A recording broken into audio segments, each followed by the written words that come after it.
Sahabat Fresh Juice dimanapun Anda berada, kita berjumpa kembali dalam Fresh Juice hari ini, Jumat 16 Oktober 2020.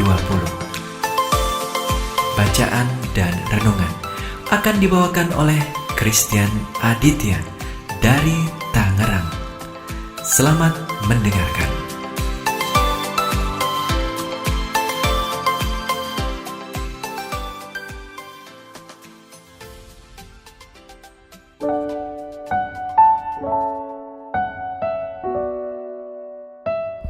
Halo sahabat-sahabat Tuhan Yesus, berjumpa lagi dengan saya Christian Aditya, legioner dari Presidium Ancilla Domini, Paroki Alam Sutra, Gereja Santo Laurentius.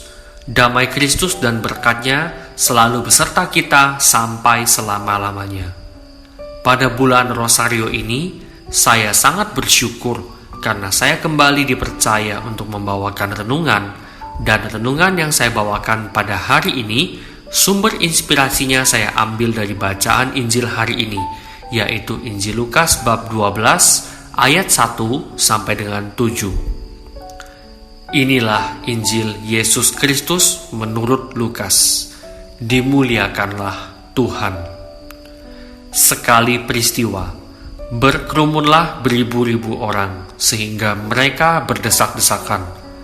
Yesus lalu mulai mengajar.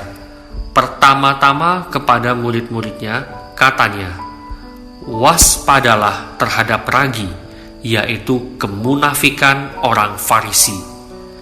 Tiada sesuatu pun yang tertutup tak akan dibuka, dan tiada sesuatu pun yang tersembunyi yang tak akan diketahui. Karena itu, apa yang kalian katakan dalam gelap akan kedengaran dalam terang, dan apa yang kalian bisikan ke telinga di dalam kamar akan dimaklumkan di atas atap rumah. Aku berkata kepadamu, hai sahabat-sahabatku, janganlah kalian takut terhadap mereka yang dapat membunuh tubuh, tetapi kemudian tidak dapat berbuat apa-apa lagi. Aku akan menunjukkan kepadamu siapakah yang harus kalian takuti. Takutlah Dia yang setelah membunuh mempunyai kuasa untuk melemparkan orang ke dalam neraka. Sungguh, aku berkata kepadamu, takutilah Dia. Bukankah burung pipit dijual 5 ekor 2 duit? Sungguh pun demikian, tidak seekor pun dilupakan Allah. Bahkan rambut kepalamu pun terhitung semuanya. Karena itu, jangan takut, karena kamu lebih berharga daripada banyak burung pipit." Demikianlah Injil Tuhan. Terpujilah Kristus. Yesus mengawali sabdanya pada hari ini dengan berkata, "Waspadalah terhadap ragi, yaitu kemunafikan orang Farisi." Injil Lukas bab 12 ayat 1. Kutipan ayat itu juga ada tertulis di kutipan Injil Matius bab 16 ayat 6. Yesus bersabda, "Berjaga-jagalah dan waspadalah terhadap ragi orang Farisi dan Saduki." Dan di kutipan Injil Markus bab 8 ayat 15, Yesus juga bersabda, "Berjaga-jagalah dan awaslah terhadap ragi orang Farisi dan ragi Herodes." Farisi, Saduki, dan Herodes adalah perwakilan kemunafikan dan kedagingan manusia.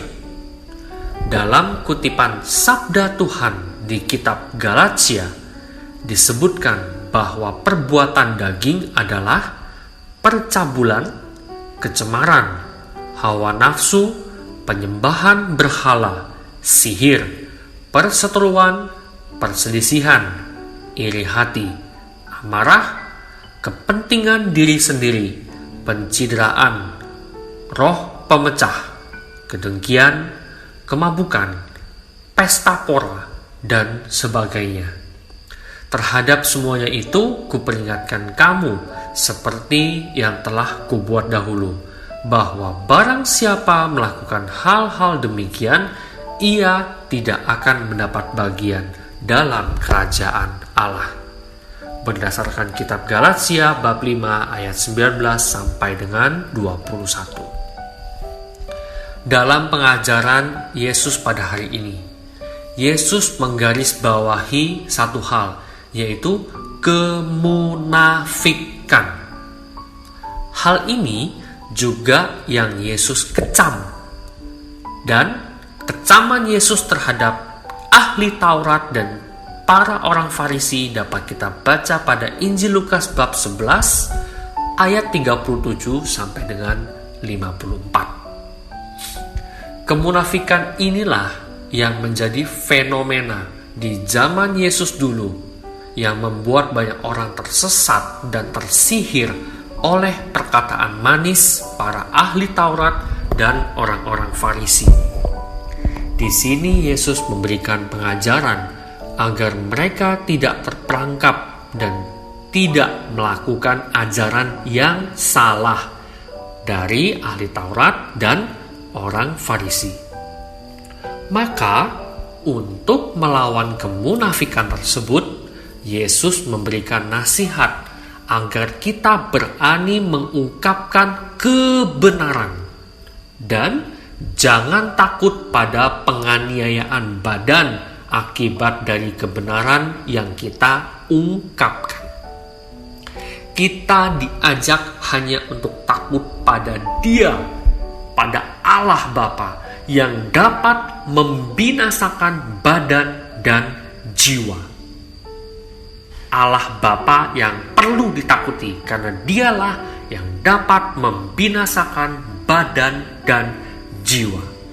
Nasihat Tuhan Yesus ini dapat kita temukan pada Injil Lukas bab 12 ayat 2 sampai dengan ayat yang kelima. Oke, lalu apa relevansinya bacaan Injil pada hari ini dengan kehidupan nyata kita? Mari kita bersama refleksi. Pertama, buat yang menjadi atasan di kantor atau sebagai CEO, pemilik usahanya sendiri, owner, direktur, apapun itulah. Tanyakan pada hati kecil kita, apakah kita sudah memberikan teladan kepada tim kerja kita? Atau kita lebih hobi ngasih instruksi, nyuruh-nyuruh tanpa ada teladan. Contohnya, hey si A, datang tepat waktu ya, tapi kita bertindak sesuka hati, mau datang jam berapapun terserah. Yang pertama, peran kita sebagai karyawan atau sebagai atasan atau sebagai business owner kepada tim di bawah kita. Apakah kita cuma jadi tukang perintah atau kita sudah memberikan teladan yang sungguh-sungguh dapat dipertanggungjawabkan kebenarannya? Refleksi yang kedua, sebagai orang tua, termasuk saya, sekarang saya sudah punya baby girl dan sekarang saya sudah menjadi orang tua. Mari kita tanyakan pada hati kecil kita, sudahkah kita mencontohkan akhlak yang baik sebagai orang tua yang layak diteladani oleh anaknya? Atau kita hanya mampu menyuruh anak untuk menjadi good boy, good girl, contoh dong si itu, contoh dong si Anu, dia bisa gitu, masa kamu gak bisa kak, dek? Apakah kita hanya mampu sebatas membanding-bandingkan, sebatas untuk berkata-kata? Itu kita refleksikan. Dan bagi para sahabat Tuhan Yesus yang masih berstatus sebagai pelajar atau mahasiswa, yuk refleksikan dalam diri kita masing-masing. Sudahkah kita berani tampil beda dari kebanyakan pelajar yang hanya nguber secari kertas ijazah atau bahasa gampangnya yang penting gue lulus? Apakah pada saat perkuliahan online, studi online saat ini kita sudah sungguh-sungguh hadir dan mengikuti perkuliahan atau sekolah secara maksimal? Apakah kita sudah berani tampil untuk tidak nyontek? Atau takut sama komunitas, ikut-ikutan yang salah? Nah, kita refleksikan. Kemunafikan itu tidak perlu kita bicara hal yang besar, tapi contoh teladan apakah kita sudah bisa mencontohkan secara konsisten kepada tim kerja, anak, atau kita yang berprofesi sebagai guru kepada anak didik. Refleksi di atas lekat dengan kehidupan kita dan secara enggak sadar bahwa kita juga punya ragi orang Farisi di dalam diri kita. Hanya saja pertanyaan berikutnya, apakah kita mau ragi itu mengakar dan mengembangkan sifat kedagingan yang akan mematikan roh? Atau kita berani tampil beda di jalan kebenaran, bertekad lantang, gue mau hidup dalam roh? Maka sahabat-sahabat Tuhan Yesus, setiap dari kita pasti ada ragi orang Farisi. Tapi ingat, kita sudah ditebus oleh darah anak manusia. Maka yang jadi tugas kita, apakah kita mau hidup dengan ragi orang Farisi itu, atau mau mencurahkan anggur baru dalam hidup kita? Apakah ini semudah berbicara seperti saya mengisi renungan pada hari ini? Tidak, saudara-saudara. Namun, saya dan Anda terus akan berproses selama kita hidup di dunia ini untuk mencapai kekudusan, untuk dapat hidup dalam roh Kristus dan menjalankan semua ajarannya. Kita nggak bisa jalan sendiri-sendiri, saudaraku. Kita perlu kuat dalam doa, rajin konsumsi sabda, agar hikmat Roh Kudus membawa kita pada terang yang sejati, Yesus Kristus. Sekarang marilah kita berdoa dalam nama Bapa dan Putra dan Roh Kudus. Amin. Bapa, dalam nama Yesus, kami berdoa kepadamu Bapa. Kami mengucap syukur atas anugerah kehidupan yang Engkau berikan kepada kami. Dan pada hari ini Bapa, kami diingatkan kembali oleh bacaan Injil, yakni sabda Putramu, agar kami berani hidup dalam jalan kebenaran. Agar kami hanya takut pada Engkau Bapa, yang dapat mematikan daging dan juga roh. Maka Bapa, tuntun kami. Kami tidak dapat berjalan sendiri. Kami butuh dukungan-Mu, kami butuh pertolongan-Mu. Curahkanlah Roh Kudus-Mu di dalam hati kami, agar kami dapat menjadi pewarta-Mu yang sejati, agar kami dapat meladankan ajaran Tuhan Yesus di dalam keseharian kami secara konsisten dan secara mantap dan lantang. Kami mau hidup dalam terang.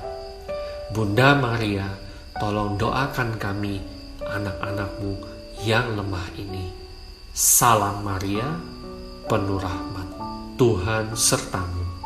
Terpujilah engkau di antara wanita, dan terpujilah buah tubuhmu Yesus.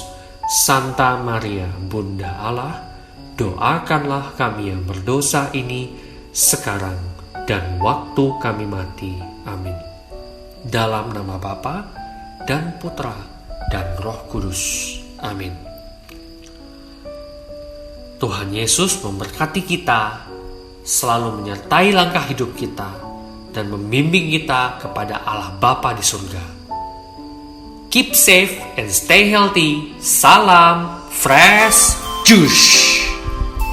Sahabat Fresh Juice, kita baru saja mendengarkan Fresh Juice Jumat 16 Oktober 2020. Segenap tim Fresh Juice mengucapkan terima kasih kepada Christian Aditya untuk renungannya pada hari ini. Sampai berjumpa kembali dalam Fresh Juice edisi selanjutnya. Tetap semangat, jaga kesehatan, dan salam Fresh Juice.